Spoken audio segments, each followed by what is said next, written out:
What was the most common medicine in a European pharmacy 400 years ago? Forget willow bark or lavender. The real answer sounds like something from a horror story, because, in a way, it was. The top-selling, most trusted, mainstream medical cure for everything from a headache to the plague was powdered Egyptian mummy. This wasn't a fringe belief. It was a forgotten truth of medicine. And by the end of this journey, you'll understand exactly how the ancient dead became Europe's favorite prescription. Welcome to Sleeping Scribe. Here, we believe that sometimes the most astonishing stories are the ones hidden in the margins of history, waiting patiently to be rediscovered. We peel back the layers of time to reveal the quiet, often bizarre, truths that shaped our world. After we uncover the direct answer to this bizarre question, we will delve deeper into the world it created. We'll explore the science that justified this strange practice. We will follow the grim supply chain from the Nile to London. And we will even discover the moment when the dead were no longer medicine, but morbid entertainment.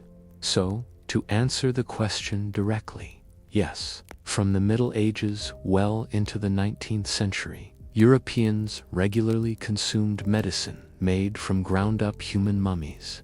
This practice, known as medicinal cannibalism, arose from a significant mistranslation. It was born from a confusion over the Arabic word for a natural mineral substance, which was mistaken for the bitumen-soaked bodies found in Egyptian tombs. It was believed that these ancient remains held powerful healing properties, making them a highly sought-after, albeit gruesome, cruel. But how could such a profound misunderstanding take hold across an entire continent? And how could it last for centuries? It's a fascinating question of how ideas spread. I wonder, what's the most unusual historical remedy you've ever heard of? It's always interesting to see these shared in the comments below. To understand the origin of this practice, we must first look not to Egypt, but to Persia, and to a single, crucial word, Mekmeb. Our story begins on a sun-scorched mountain.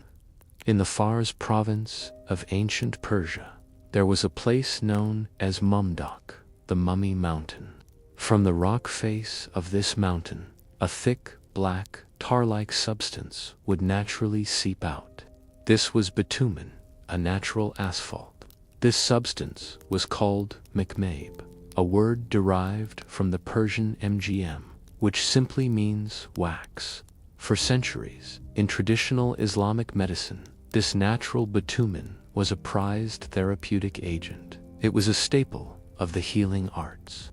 Great physicians of the era wrote of its remarkable properties, believing it could soothe inflammation, heal broken bones, and cure ailments of the throat and stomach. Among its greatest champions was the Persian polymath known as Avicenna, a towering figure in the history of medicine.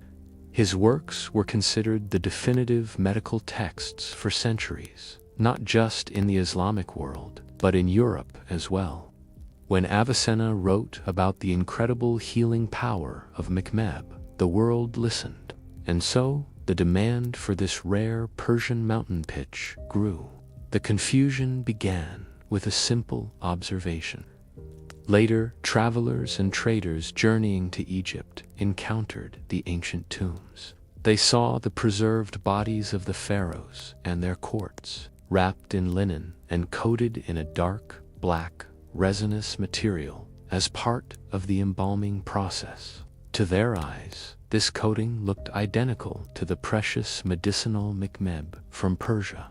They made a connection, a fateful, incorrect connection.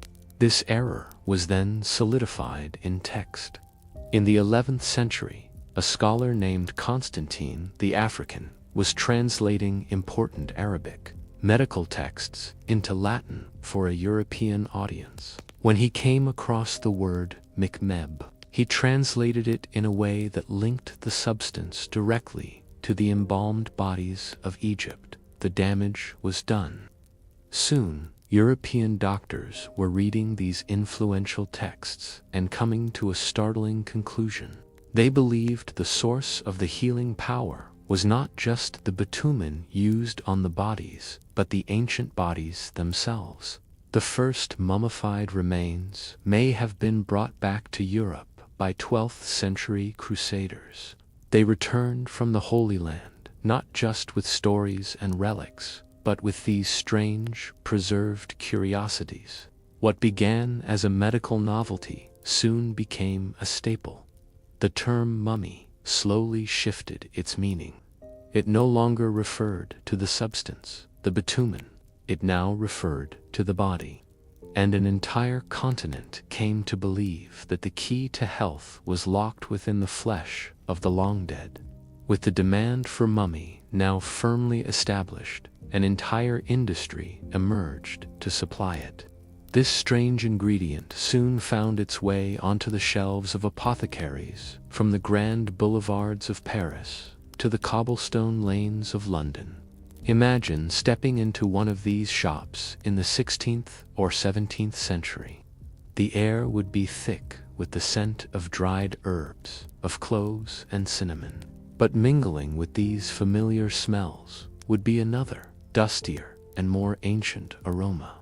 On the dark wooden shelves, next to jars of licorice root and chamomile, would sit another vessel, a ceramic jar, perhaps, or a glass container, labeled simply, Mummia. Inside was not a plant, but a dark, brownish powder. This was the final product, a ground-up piece of a human being, sold by the ounce.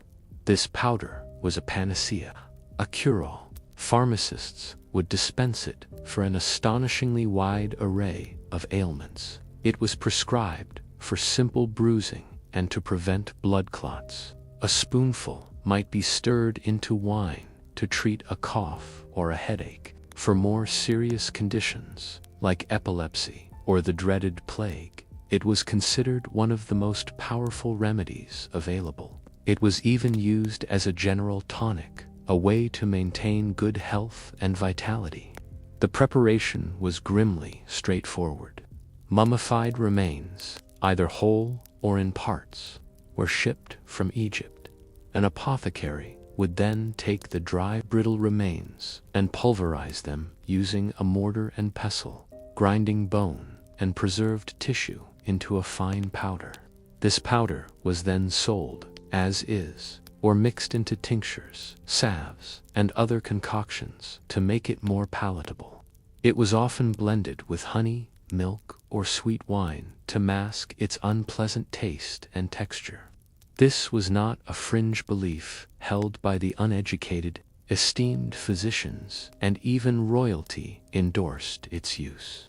Paracelsus, a famous and rebellious 16th century Swiss physician, was a strong proponent. He believed that mummy contained the ka, the life force of the deceased, and that consuming it could transfer that vitality to the patient. Even King Francis I of France, a great patron of the arts and a powerful monarch, was said to carry a pouch of powdered mummy with him at all times, a personal emergency kit in case of accident or illness. Because the supply was limited and the demand was high, the price of genuine Egyptian mummy was exorbitant. It became a status symbol. To be able to afford mummy medicine was a sign of wealth and sophistication. In fact, different parts of the body were believed to have different strengths. A powder made from the skull, for example, was considered especially potent for ailments of the head, such as migraines or dizziness. The most sought-after mummy was that of a pharaoh, believed to be the most powerful of all. The trade flourished, with major hubs in Alexandria, Egypt, the point of origin, and Venice, Italy, the gateway for these goods into the rest of Europe. But this wasn't mere superstition. In the minds of the people who used it, It was rooted in the leading scientific and philosophical theories of their time. To understand why they believed so strongly in this practice, we must look at the world through their eyes, through the lens of their science. A key concept was the doctrine of signatures. This was the idea that nature had left clues or signatures in plants and other substances to indicate their purpose. A plant with a heart-shaped leaf must be good for the heart. A walnut, which resembles a miniature brain, could be used to treat head ailments. While not always directly applied to mummies, this mindset created a world where the physical form of a remedy was deeply connected to its function. More important, however, was humoral theory. For over 1,300 years, this was the bedrock of Western medicine. It proposed that the human body was composed of 4 essential fluids, or humors: blood, phlegm, yellow bile, and black bile. A healthy person had these 4 humors in perfect balance. Illness was simply the result of an imbalance, an excess of one humor over the others. Each humor had associated qualities. Phlegm, for instance, was considered cold and wet. A common cold, with its runny nose, was therefore seen as a cold and wet disease. The cure was to introduce a substance that was hot and dry to restore balance. Mummy, being a substance that was ancient, dark, and utterly desiccated, was classified as powerfully hot and dry. It was the perfect medicine to counteract ailments caused by an excess of cold and dampness. Beyond the formal theories, there was a more intuitive, almost magical belief at play. This was the idea of sympathetic magic. The ancient Egyptians had created bodies that defied the natural process of decay. They had seemingly conquered time itself.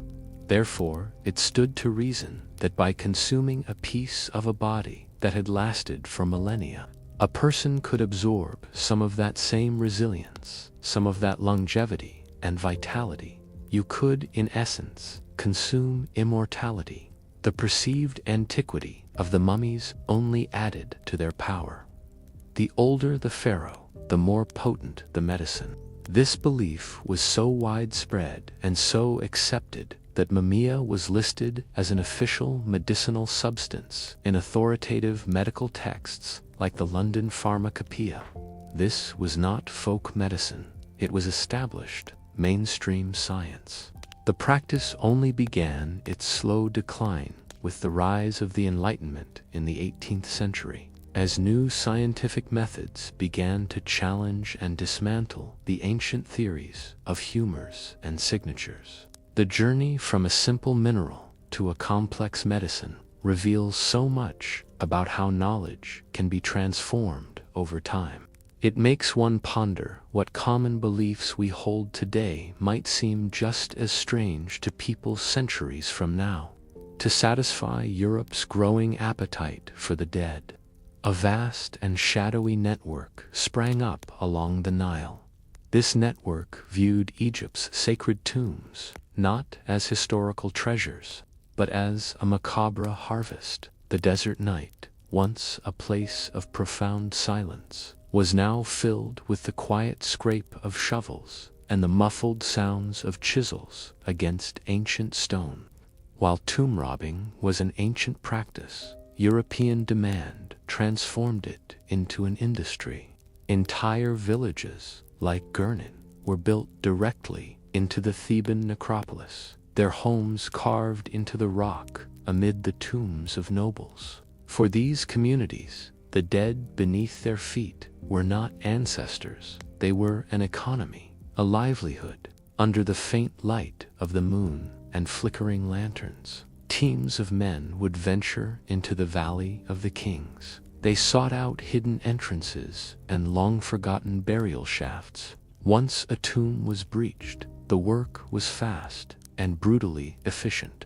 Sarcophagi were opened, linen wrappings, thousands of years old, were torn away. The mummies themselves were often broken into smaller, more manageable pieces, right there in the dust. They were easier to transport that way. These remains then began their long journey from the quiet of the tomb to the bustling ports of Cairo and Alexandria.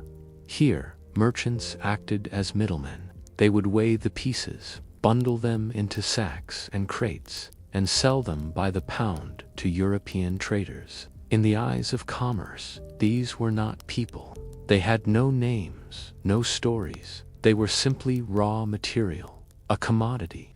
For centuries, the trade was almost entirely unregulated, with customs officials often classifying the grim cargo simply as medical supplies. A 17th century English traveler named John Sanderson even wrote of visiting the mummy pits, witnessing firsthand the vast storerooms where countless bodies awaited export, stripped of all dignity and ready for the apothecary shelf. As the supply of genuine ancient mummies began to dwindle, the laws of supply and demand gave rise to a truly gruesome cottage industry. The creation of counterfeit corpses, the insatiable demand for mummy medicine had emptied the most accessible tombs, and so, where antiquity could not provide, a darker form of manufacturing took its place. Forgers began to create their own mummies. These fakes, known as mumia falsa, were not the remains of pharaohs. They were the bodies of the recently deceased. They were the poor, with no family to claim them. They were the victims of plagues, pulled from mass graves. Most commonly, they were executed criminals, their bodies handed over by the state. The process was a horrific parody of ancient rites. The bodies were dried in the hot Egyptian sun, then coated in the same dark bitumen that caused the confusion in the first place, and finally wrapped in linen to complete the illusion. One of the first to expose this fraud was the brilliant 16th century French surgeon Ambroise. He was a man of science and observation, and he was deeply skeptical of the mummy trade. He wrote of witnessing the creation of fake mummies in Alexandria, describing how local merchants took the bodies of the dead, stuffed them with drugs, and baked them in an oven to achieve the required desiccation. Argued against the practice on two grounds. First, it was a clear fraud being perpetrated on the doctors and patients of Europe. But second, and more importantly, he believed that consuming the flesh of those who had died from disease could only serve to transmit that same disease to the patient. It was a remarkably modern insight. This grim and fraudulent trade, born of pure greed, ultimately helped hasten the decline of mummies' reputation as a legitimate medicine. It forced many to finally question what exactly was in the medicine they were taking. And yet, the strange journey of the Egyptian dead didn't end in the apothecary's jar. For some, their final resting place was not a medical tincture, but the canvas of a masterpiece. For centuries, artists sought a perfect shade of brown, a pigment that was rich, transparent, and perfect for creating luminous shadows and flesh tones. They found it in a color known, fittingly, as mummy brown. This paint was made from exactly what its name suggests: the ground-up remains of human and sometimes feline mummies were mixed with white pitch and myrrh. The resulting pigment was sold in art supply shops across Europe and America well into the 20th century. It became a favorite of many great painters, from Delacroix to the artists of the Pre-Raphaelite Brotherhood. They loved its texture and the unique depth it brought to their work. For most of its history, artists used the pigment with little thought to its origin. It was just another color on the palette. But eventually, the truth became more widely known. There is a famous story about the Pre-Raphaelite painter Edward Burne-Jones. Upon discovering the true source of his favorite brown paint, he was said to be so horrified that he took his last remaining tube and gave it a proper burial in his garden. The London-based art supplier C. Roberson & Co. was a major producer of the pigment, once claiming that a single mummy could supply their customers with enough paint for 20 years. Production only ceased for good when the supply of mummies, quite simply, ran out. As the age of mummy medicine waned, the Enlightenment gave way to the Victorian era, and with it, a new kind of fascination with Egypt, one that transformed the sacred dead from a cure into a curious spectacle. The scientific rationale for eating mummies was gone, but the mummies themselves remained objects of intense curiosity. This curiosity found its strangest expression in the phenomenon of the mummy unwrapping party. Following Napoleon's campaigns in Egypt, a wave of Egyptomania swept across Europe. Wealthy travelers on the Grand Tour would bring back souvenirs from their journeys, and none was more impressive than a full sarcophagus. In the gaslit parlors of 19th-century London, the British upper class would gather for a unique social event. Invitations would be sent out, guests would arrive in their finest evening wear, and after drinks and conversation, the evening's entertainment would be revealed. The public unwrapping of an ancient Egyptian mummy. A surgeon or an amateur Egyptologist, like the famous Thomas Mummy Pettigrew, would act as master of ceremonies. With theatrical flair, he would begin to cut and unroll the ancient linen bandages, layer by layer. The audience, a mix of men and women, would watch with a blend of scientific curiosity and morbid fascination. The process was rarely scientific, often destroying priceless historical context in the pursuit of a thrill. Any small amulets or trinkets found within the wrappings might be passed around the room, or even given to guests as macabre party favors. These events were the final, bizarre chapter in Europe's relationship with the Egyptian dead, reflecting a Victorian obsession with science, empire, and death itself. From medicine to paint to parlor entertainment, the journey of these ancient remains reflects the changing values and curiosities of the world around them.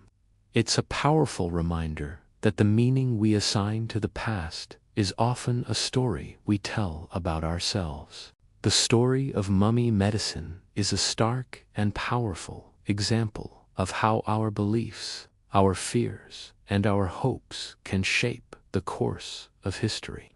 It's a thread of human nature that runs through so many of history's other forgotten chapters, each with its own quiet wisdom to share. Thank you for joining me on this unusual journey today. Exploring these hidden corners of the past together is always a privilege. If you feel compelled, please do consider subscribing to continue our explorations. Until next time, stay curious.